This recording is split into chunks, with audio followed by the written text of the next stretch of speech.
بیت المقدس سلطان صلاح الدین ایوبی کے ہاتھ ہوا، مگر اس کے لیے کئی سالوں پر محیط تیاری تھی۔ یوں ہی اچانک حملہ کر کے بیت المقدس فتح نہ کیا گیا تھا، اور اس مقصد کی بنیاد مشہور سپہ سالار سلطان نور الدین زنگی نے رکھی۔ ایوبی اور زنگی خاندانوں کے عروج کی کہانی ایک دوسرے کے ساتھ جڑی ہے، اور اس میں ایوبی خاندان زنگی خاندان کے تابع تھا۔ نور الدین زنگی نے خطے میں جہاد کی ایسی بنیاد ڈالی جسے صلاح الدین ایوبی نے آگے بڑھایا اور چلایا۔ نور الدین زنگی نے اپنی سلطنت میں جو بنیادی طور پہ اس کام کے لیے اور اس مقصد کے لیے کام کیے تھے،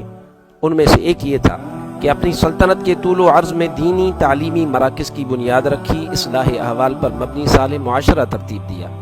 نمبر 2، نور الدین زنگی کی وفات کے بعد سلطان صلاح الدین ایوبی نے اس مقصد عظیم کو آگے بڑھایا اور ترویج علم اور تعظیم علماء دین کو مزید پروان چڑھایا۔ نمبر 3، صلاح الدین ایوبی کے سفر و حضر میں جو شخصیت ساتھ رہتی تھی وہ امام قاضی ابو علی اللخمی تھے، جن کے لیے سلطان صلاح الدین ایوبی کا مشہور فرمان تھا، اور اپنے لشکر کے سامنے کھڑے ہو کر سلطان صلاح الدین ایوبی اس کا برملا اظہار کیا کرتے تھے کہ یہ نہ گمان کرنا کہ میں نے اس دنیا پر اور اس سلطنت کو تمہاری تلواروں سے فتح کیا ہے، بلکہ میں نے اس فاضل کے قلم سے اس دنیا کو فتح کیا ہے، اور اپنا اشارہ قاضی ابو علی اللخمی کی طرف کر دیا کرتے تھے۔ نمبر 4، جب بیت المقدس کے لیے عسکری کارروائی کا آغاز ہوا تو علامہ محدث امام بہاؤالدین ابن عساکر نے جہاد اور مجاہدین کے فضائل پر کتاب لکھی،